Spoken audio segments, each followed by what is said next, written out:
B-52, the Air Force bomber that could fly 100 years? In spite of having been in service for almost 70 years, the B-52 Stratofortress continues to be the primary bomber for the United States Air Force. Last week, a B-52 flew over the Gulf of Finland as part of a strategic deterrence flight to Russia and a show of support for Finland. At one point in the flight, the long-range heavy bomber was just 200 kilometers from the Russian city of St. Petersburg. In general, we have a good understanding of the situation and good cooperation with NATO, so there are no surprises in this case, Finnish Defense Minister Kaikkonen told local media, adding that this type of flight is normal. It's about maintaining a kind of strategic deterrence. The flight comes as Finland, and its neighbor Sweden, continue to try to join NATO. It came just days after a pair of B-52 jets from the 23rd Expeditionary Bomber Squadron integrated with NATO allies in Eastern Europe.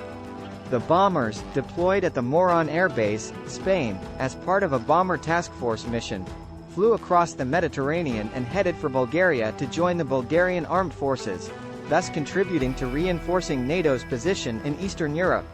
The plane then flew over Romania to take part in a NATO exercise. Following the conclusion of the NATO exercise in Romania, the Stratofortresses continued their mission in Hungarian airspace, improving the necessary readiness and training for the crew. These missions of the Bomber Task Force are designed to test and improve the interoperability of the U.S. Air Force with NATO partners while preserving unified air awareness in the EUCOM area of operations. Bomber Task Force missions underscore America's capabilities and its commitment to working closely with its allies and partners, said Commander Douglas Hulsey, Bomber Task Force planner. Collaboration with our NATO counterparts allows us to optimize our combined capabilities while deterring aggression against NATO. There's no question that the B-52 goes for miles, as another nuclear-capable Stratofortress participated in joint operations with South Korea earlier this month.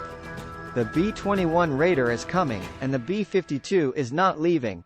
Stratofortress will continue to deter China, Russia, and other potentially hostile nations even when Northrop Grumman's upcoming B-21 Raider enters service later in the decade and becomes the backbone of the bomber fleet. Earlier this month, General Thomas A. Bussière, head of Air Force Global Strike Command, AFGSC, reaffirmed that the Cold War-era bomber would remain in service for decades to come. However, Bussière quickly clarified that it would not be the same plane as always. "We are upgrading everything. New radars, engines, improved communications, and data link capabilities," he declared in an interview with Air and Space Forces magazine.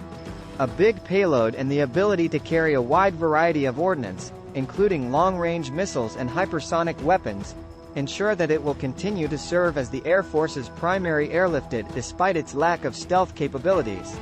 Hence, when the B-52 is finally retired, it may have served for a whole century.